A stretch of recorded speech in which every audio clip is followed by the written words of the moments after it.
name is Somjit Rahul, lecturer civil in Government Polytechnic College, Talwada. First of all, welcome to this video lecture. This video lecture relates to the parts of a building. इस video से पहले ये video है building क्या होता है, building construction क्या होता है और बिल्डिंग के पर्पस कौन से हैं. सो नेक्स्ट जो इस वीडियो में है पार्ट्स ऑफ बिल्डिंग के कौन कौन से पार्ट होते हैं. इस basically building construction is a civil engineering subject in diploma classes and as well as degree classes. तो बिल्डिंग कंस्ट्रक्शन डिप्लोमा में थर्ड सेमेस्टर का एक सब्जेक्ट है. उसका एक छोटा सा टॉपिक है parts of building. Parts of surveying. First part is substructure, second part is superstructure. Substructure building का वो वाला पार्ट जो सराउंडिंग ग्राउंड लेवल से नीचे हो. सपोज अगर आप कोई भी बिल्डिंग कंस्ट्रक्ट करते हो तो जो भी आपका नेचुरल ग्राउंड लेवल होता है सीधा उसके ऊपर से ही बिल्डिंग स्टार्ट कर देते हैं. पहले आप एक्सकावेशन करते हो, खुदाई करते हो, थोड़ा नीचे जाते हो ताकि आपको एक हार्ड स्ट्रेटा मिल सके जिसके ऊपर आपका बिल्डिंग का पूरा लोड आसानी से आ सके और प्रॉपर्ली डिस्ट्रीब्यूट हो सके. तो आप एक्सकावेट करोगे, खुदाई करोगे, कोई भी बिल्डिंग स्टार्ट करने के लिए आपको जो ऊपर वाला लूज लेयर होती है, ऊपर वाली लूज लेयर होती है, ऊपर वाली थोड़ी लेयर आपको रिमूव करनी पड़ती है. पहले तो आपको क्लियरेंस करनी पड़ती है साइड की, जो भी घास वगैरह ग्रास होता है उसकी आपको बिल्कुल क्लियरिंग करनी पड़ती है. फिर आपको खुदाई करनी पड़ती है जब तक कि आपको सॉफ्ट से हार्ड सॉफ्ट सॉइल पे आप कोई भी बिल्डिंग खड़ी नहीं कर सकते जब तक आपको कोई हार्ड स्ट्रेटा मिल ना जाए. नॉर्मली आप रेजिडेंशियल बिल्डिंग बनाने के लिए 600 mm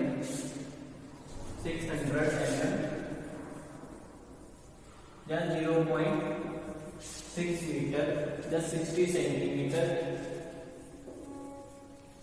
ग्राउंड लेवल से नीचे जाते हैं. 60 centimetre that is 2 feet.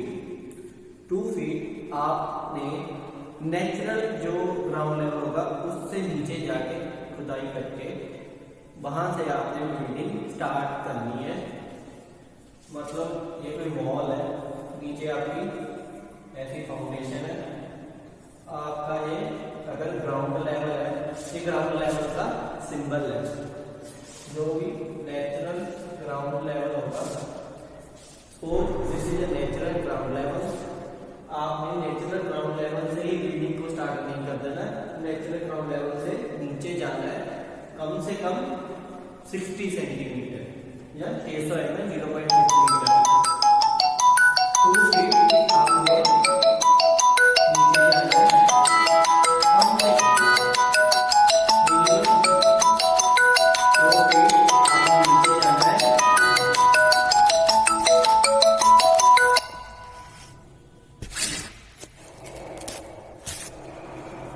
2 feet minimum आपने नीचे जाना है. तो बिल्डिंग का ये वाला पार्ट जो नेचुरल ग्राउंड लेवल से नीचे है, बिल्डिंग का वो वाला पार्ट जो नेचुरल ग्राउंड लेवल से नीचे है उसको हमने बोला है सबस्ट्रक्चर. और जो बिल्डिंग का पार्ट इस नेचुरल ग्राउंड लेवल से ऊपर है उसे हमने बोला है सुपरस्ट्रक्चर.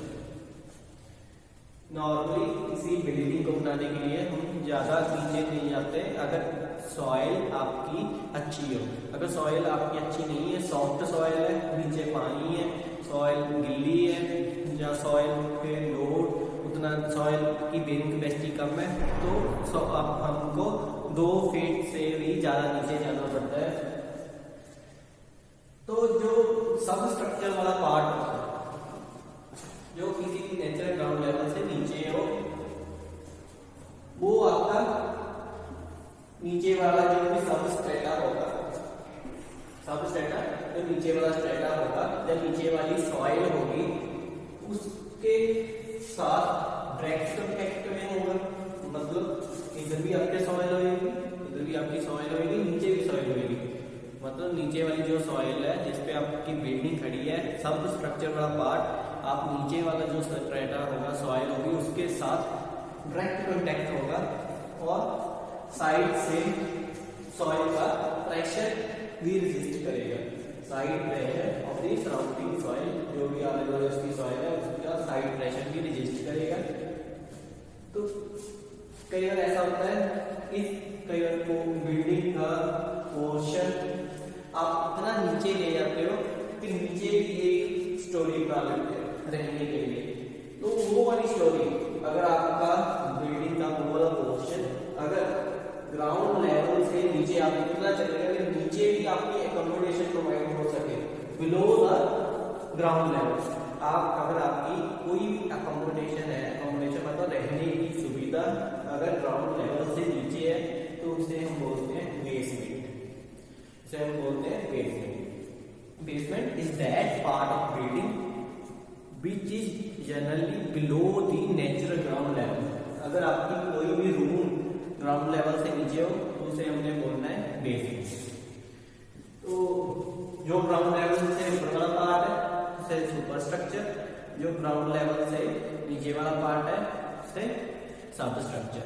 सब स्ट्रक्चर में आपकी मेन फाउंडेशन होगी जहां पर बिल्डिंग स्टार्ट होएगी, जहां आपका बेसमेंट भी हो सकता है और बेसमेंट के नीचे फिर फाउंडेशन होएगी। नेक्स्ट आई होप आपको सब स्ट्रक्चर और सुपर स्ट्रक्चर क्लियर हो गया हो। Next is foundation. फाउंडेशन एक सब स्ट्रक्चर का ही पार्ट है, पार्ट ऑफ सब स्ट्रक्चर। सब स्ट्रक्चर क्या था आपका? नेचुरल ग्राउंड लेवल या फॉर्मेशन लेवल से जो नीचे वाला पोर्शन है, जहां से नीचे तक, ये आपका सब स्ट्रक्चर है।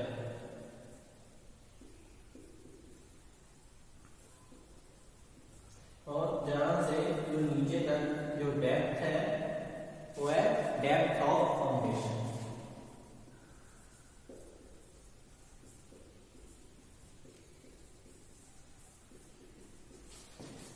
कितना नीचे? डेप्थ ऑफ फाउंडेशन है सब स्ट्रक्चर। ये वाला पोर्शन सब स्ट्रक्चर कितना नीचे है वो है डेप्थ ऑफ फाउंडेशन। ये वाला पोर्शन है स्टेप वाला, तो ये फाउंडेशन वाला पार्ट है।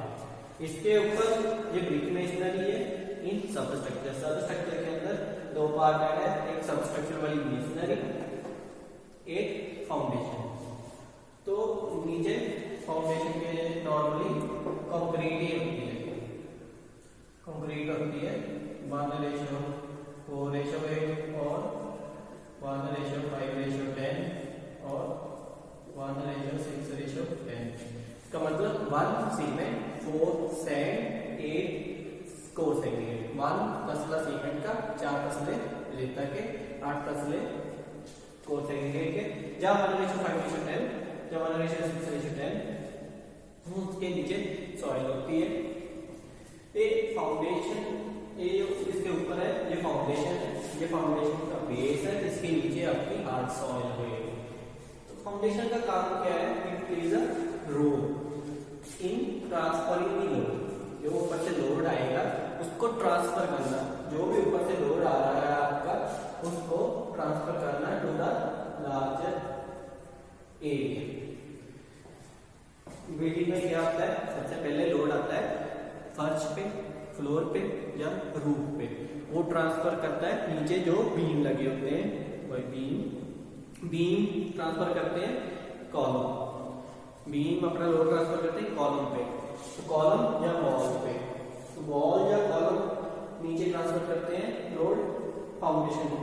तो फाउंडेशन वाला नीचे वाला पार्ट वाइड है, जैसे हमारी बिल्डिंग भी एक स्ट्रक्चर है, ये हमारा पूरा बॉडी का पार्ट है, जो हमारी लेग्स है वो एज अ कॉलम एक्ट कर रही है। तो जो हमारे फीट है नीचे पाँव, वो एज अ फाउंडेशन की तरह एक्ट कर रहे हैं। तो हमारे फीट भी वाइड है नीचे जाके, तो ऐसे फाउंडेशन भी वाइड है, तो हमारा लोड ऊपर से नीचे ट्रांसफर हो रहा है उधर।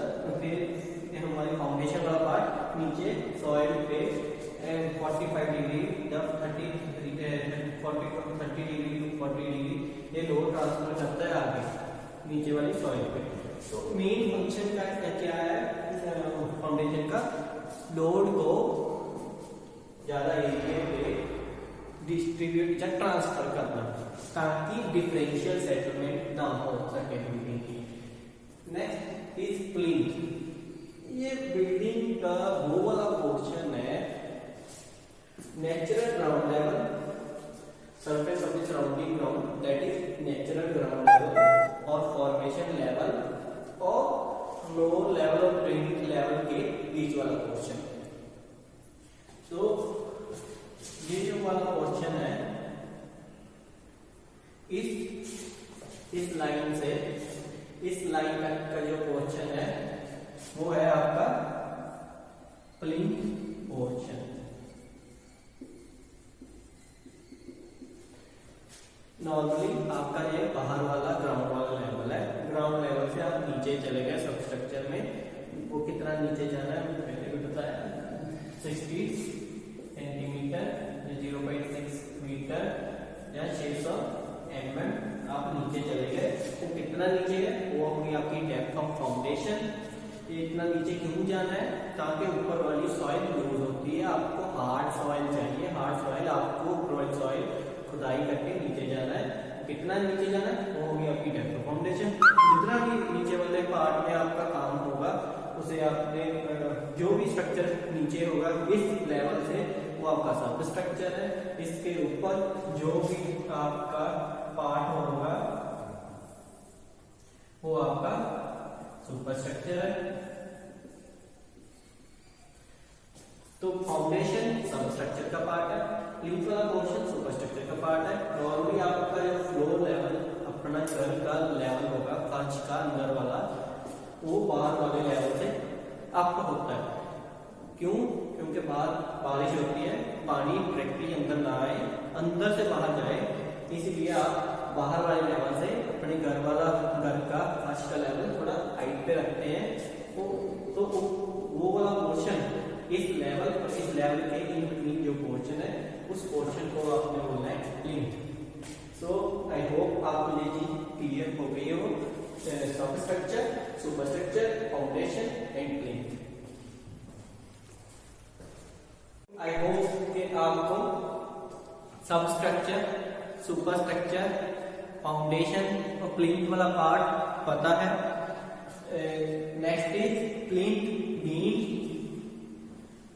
beam which is provided in plinth portion, the beam which is provided in plinth portion, वो वाला beam जो प्लिंथ वाले पोर्शन में प्रोवाइड किया हो उसको हमने बोलना है plinth beam. For example this is plinth beam, plinth beam provide करने का मकसद क्या है, इसका पर्पस है स्ट्रक्चर के हर एक कंपोनेंट को बांध कर रखना, as a band, structural integrity provide करना। स्ट्रक्चरल इंटीग्रिटी मीन स्ट्रक्चर को एज अ यूनिट एक्ट करवाना, it act as a band. Next is DPC, damp proof course. DPC की फुल फॉर्म है damp proof course. Damp mean moisture mean water, water proofing mean water proofing course. Course का मतलब है layer, एक layer जो water proofing layer है वो हमने बिल्डिंग में प्रोवाइड करनी है, इस लेयर को बोलते हैं DPC. DPC dam proofing course, ये वाली हॉरिजॉन्टल DPC है, ये वाली हॉरिजॉन्टल DPC है, ये भी आते हैं, ये दोनों हॉरिजॉन्टल DPC है। अगर एक्सटीरियर वॉल है, ये मेरे पास बिल्डिंग का प्लान है, ये जो बोल्डेड वाली लाइंस है ये एक्सटीरियर वॉल्स है, इन बिटवीन वाली जो वॉल्स है वो है इंटीरियर वॉल्स, बाहर वाली एक्सटीरियर वॉल्स। अगर बाहर वाली कोई एक्सटीरियर वॉल्स है तो DPC आपने प्रोवाइड करनी है ग्राउंड लेवल से 150 mm ऊपर, 150 mm above the natural ground level, और एक्सटीरियर वॉल इस लेवल से 150 mm ऊपर। अगर ये इंटीरियर वॉल्स पे प्रोवाइड करनी है तो आपने फ्लोर लेवल और प्लिंथ लेवल पे प्रोवाइड करनी है। ये दोनों आपके यहाँ हॉरिजॉन्टल DPC है। अगर ये मैं मान के चलूं एक्सटीरियर वॉल है, ये एक्सटीरियर वॉल के लिए यहाँ प्रोवाइड करनी है और एक्सटीरियर वॉल्स ओनली। अगर ये मेरे पास इंटीरियर वॉल है तो हॉरिजॉन्टल DPC यहाँ प्रोवाइड करनी है, यहाँ नहीं प्रोवाइड करनी है, एक जगह पे नहीं प्रोवाइड करनी है। मैंने एग्जांपल देने के लिए आपको दोनों जगह पर शो कर दिया है। Next is vertical DPC। Vertical DPC जो प्रोवाइड करनी है वो हर एक्सटीरियर वॉल्स पे ही प्रोवाइड करनी है, at exterior walls only, interior walls पे प्रोवाइड नहीं करनी। एक्सटीरियर वॉल्स जो प्लिंथ वाला पोर्शन है, जो प्लिंथ वाला पोर्शन जितनी भी डेप्थ होगी, हाइट होगी इसकी, उस पे आपने वर्टिकल DPC प्रोवाइड करनी है। वर्टिकल DPC कैसे प्रोवाइड करनी है? In the form of plaster. Plaster की थिकनेस रखनी है 20 mm, रेशियो रखनी है 1:3, सीमेंट प्लस सैंड। सीमेंट का 1 तसला, 3 तसले रेता के। ऐसे ही जो हॉरिजॉन्टल DPC है वो कंक्रीट की फॉर्म में प्रोवाइड करनी है, उसकी ratio 1:2:4, 1 for cement, 2 for sand, 4 for sand. इसकी थिकनेस आपने रखनी है 40 mm और 50 mm। So horizontal DPC is provided to resist water from bottom, मतलब जो नीचे से वाटर बिल्डिंग के ऊपर वाले पार्ट में ना आए, उसके लिए आपने हॉरिजॉन्टल DPC प्रोवाइड करनी है। जो बाहर से अंदर वाटर आएगा क्योंकि आपका बाहर वाला लेवल नीचे है, अंदर वाला फर्श वाला लेवल ऊपर है, और वहां बारिश होएगी, पानी का निकास अच्छे तरीके से नहीं होएगा, यहाँ पर पानी खड़ा हो जाएगा, तो वो पानी अंदर ना आए इसको रेजिस्ट करने के लिए, आपको प्रोटेक्शन करने के लिए वर्टिकल DPC प्रोवाइड करनी है। वर्टिकल DPC प्लास्टर की फॉर्म में, हॉरिजॉन्टल DPC कंक्रीट की फॉर्म में। ठीक है, आई होप आपको ये क्लियर हो गया हो। पार्ट्स है बिल्डिंग के, वॉल, कॉलम एंड पियर। बहुत सारे स्टूडेंट्स को वॉल, कॉलम और पियर में कंफ्यूजन होती है। वॉल क्या होता है, कॉलम क्या होता है, पियर क्या होता है। All these three components of building having similar function, that is load transfer. Wall का मेन पर्पस पहले लोड को ट्रांसफर करना ही होता था, लेकिन अब नॉन लोड बेयरिंग वॉल्स भी आ गई हैं। एक लोड को सहन करने वाली वॉल, एक लोड को नहीं सहन करने वाली वॉल। दीवार, वॉल मतलब आप पहले इसका काम as a load bearing wall ही यूज होता था। दैट मीन लोड को ट्रांसफर करना, जो भी ऊपर स्लैब या बीम से आता है उसको नीचे फाउंडेशन वाले पार्ट पे ट्रांसफर करना। कॉलम का भी सेम पर्पस है, जो भी ऊपर से लोड आ रहा है नीचे फाउंडेशन को ट्रांसफर करना। पियर का भी सेम फंक्शन है, जो भी ऊपर से लोड आ रहा है उसको नीचे फाउंडेशन को ट्रांसफर करना। डिफरेंस क्या है?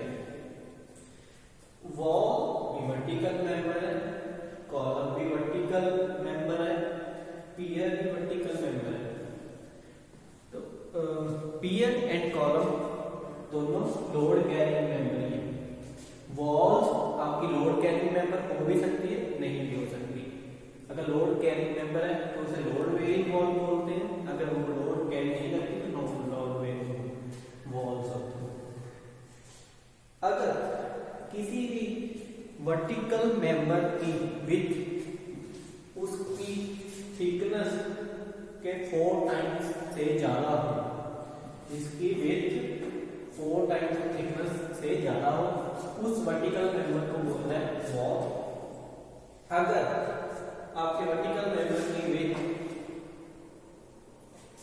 4 टाइम्स ऑफ थिकनेस से ज्यादा ना हो,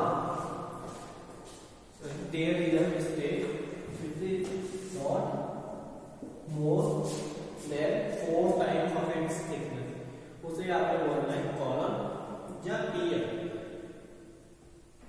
अगर आपकी विड्थ वर्टिकल मेंबर की थिकनेस से 4 टाइम्स ऑफ थिकनेस से ज्यादा तो वॉल, अगर 4 टाइम्स ऑफ थिकनेस से कम हो तो कॉलम या पियर। कॉलम पियर में क्या डिफरेंस है बताते हैं।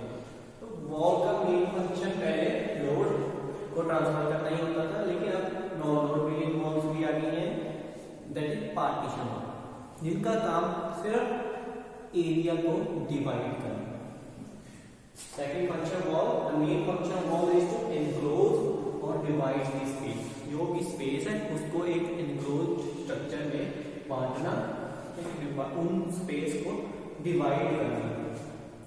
अब कोई भी बिल्डिंग कवर करते हो रूफ या स्लैब से, तो इसका मतलब यही नहीं कि आपने एक अंदर हॉल बनाना है, आपने उस पूरे एरिया को प्रॉपर्ली डिवाइड करना है into different rooms, bedroom, drawing rooms, lobby, kitchen, washroom sector. तो सेकंड फंक्शन है दीवार का स्पेस को डिवाइड करना।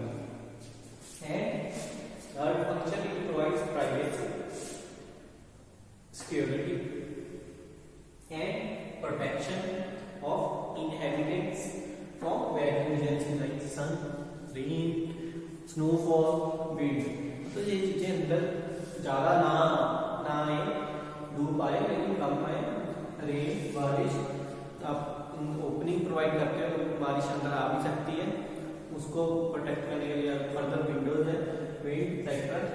इन बैड एजेंसीज से बचने के लिए आपने दीवार प्रोवाइड करनी है। So these are the function. First function load को ट्रांसफर करना, नहीं भी हो सकता है। सेकंड फंक्शन स्पेस को डिवाइड करना। Third function privacy, security and protection from bad agencies. So column and pier, wall are vertical member है, डिफरेंस इन डायमेंशन, ठीक है। कॉलम एंड पियर, कॉलम में वर्टिकल लोड कैरिंग मेंबर है जिसकी width 4 times of thickness से ज्यादा नहीं होएगी, लेकिन पियर भी कॉलम की तरह सिमिलर है, लेकिन पियर किसी भी लोड बेयरिंग वॉल में बाउंड नहीं होता। कॉलम आप देख सकते हो किसी बिल्डिंग में दीवार चल रही है और दीवार के बीच में कॉलम आ गया, फिर दीवार चल रही है, फिर कॉलम आ गया, लेकिन जैसे आपकी दीवार है तो यहाँ पर आपका कॉलम है, यहाँ पर भी आपका कॉलम है और इसके इन बिटवीन भी कॉलम है। ये कॉलम आपका वॉल के साथ बाउंडेड है। अब नॉर्मली बिल्डिंग में ऐसे एग्जांपल देख सकते हो, लेकिन जो पियर होता है वो इन लोड बेयरिंग वॉल के साथ बाउंडिंग उसकी नहीं होएगी, वो अकेला होएगा, वो अकेला होएगा। जैसे ब्रिज की जो सपोर्ट होती है, अगर मैं ब्रिज बनाऊं ऐसे ब्रिज, तो नीचे जो सपोर्ट होगी इन बिटवीन जो अकेली होगी, उसके साथ में कोई भी दीवार ना हो, वो वाला कॉलम जिसके दोनों तरफ, जिसके चारों तरफ कोई वॉल ना हो, कोई भी वॉल के साथ या लोड बेयरिंग वॉल के साथ बाउंड ना हो किसी भी इरेगुलर लेवल पर, ना ही वो स्टैंड करे उस साइड पे, मतलब इसके दोनों तरफ, चारों तरफ में इस डायरेक्शन में देखो, इस डायरेक्शन में देखो, किसी तरह वॉल ना हो तो उसको आपने बोलना है पियर या पिलर।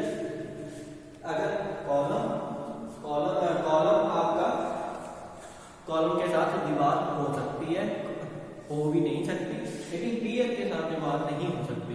ये normally pier word is used in highway engineering, in bridges.